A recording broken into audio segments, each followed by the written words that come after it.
Gata, fraților, hai să vă prezint și vouă. Deci, aici sunt eu băiat deștept și am reușit să o sparg. Și am reușit să o crap și aici.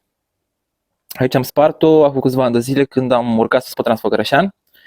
Și m-am oprit ca să fac și eu o poză.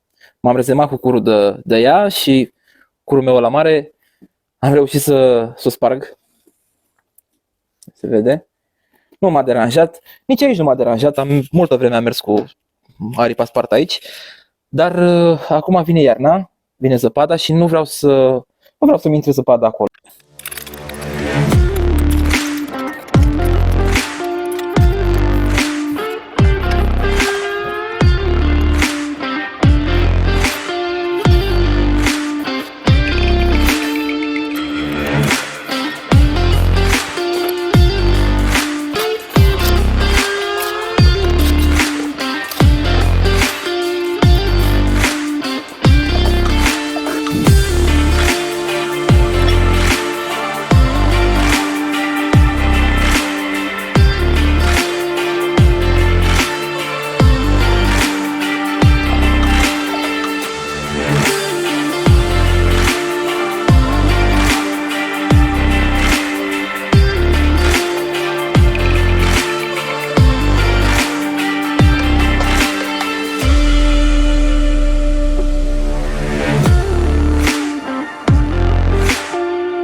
Frate, stai puțin, scurt reminder.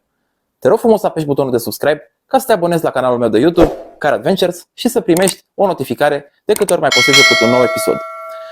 Mă poți ajuta și apăsând butonul de like, butonul de share, dar cel mai important este butonul de subscribe. Așa că ne vedem în secțiunea de comentarii și hai înapoi la clip. Gata, fraților, am dat jos aripa veche. Boris, ce faci? Am reușit, mă bucur că sunt la culoare, e la culoare cea nouă. Am luat-o din dezmembrări, am dat foarte puțin pe ea, doar 150 de lei.